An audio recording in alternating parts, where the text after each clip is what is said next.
Hey folks, Steve here. I'm just talking through the documenting ethics assessment. Um, so the main thing about this assessment is to really discuss and talk directly to questions around ethics and documenting ethics and what that actually means, and whose ethics should be considered when a film is being made, whether that be the ethics of the audience, the ethics of the social actors, um, even just the ethics around particular subject matters. Um, so, uh, the idea is to pick three films, not one, but three films, and really see what sort of relationship those three have to one another in regard to ethics and things like that.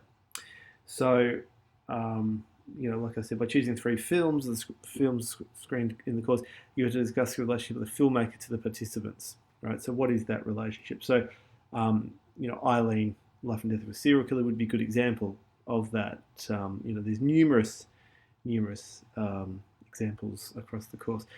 In doing this, you should consider who owns the image, material, footage, and that becomes really interesting when you look at a film like Give Me Shelter, where you've actually got the social actors owning the copyright of the film, and what ethical issues does that hold when the filmmaker actually has to sort of depict the social actor in a particular way.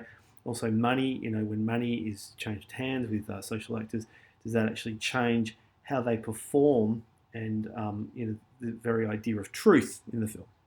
So I really want you to just discuss those kinds of issues.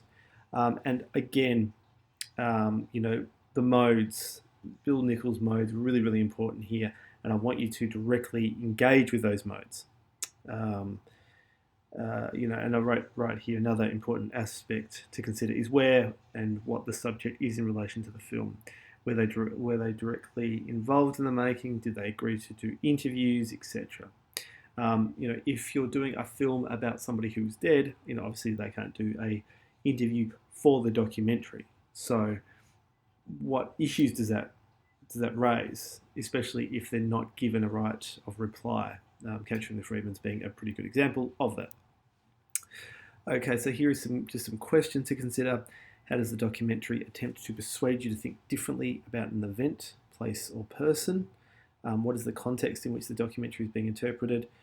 What will be the effect on audiences if they are persuaded by the documentary's argument? What does the documentary actually want you to do? And by comparing different films, I think you can start to consider what each one is asking you to do, and is documentary asking a particular same thing from its social actors. Again, who is behind the documentary? I want you to have a look at the films you're looking at. Just consider the filmmaker. Who is the filmmaker?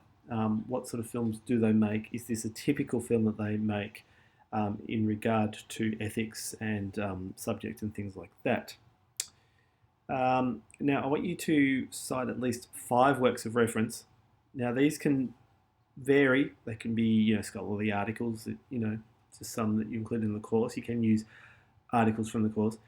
Interviews, maybe with a filmmaker or social actors or anything like that. Video essays, I'm quite happy for you to use that. I just want you 5 sources. Now, the AFI Research Collection, which is located in the Swanston Library, it's the second level of Swanston Library, which I think, does that make it level 6? It could make it level 6.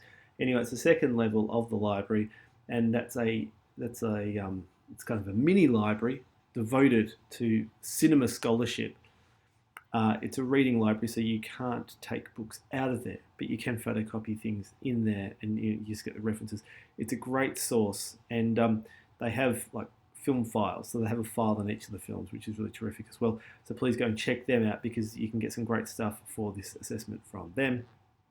And just the assessment criteria, always look at the assessment criteria because this is how we will assess your work.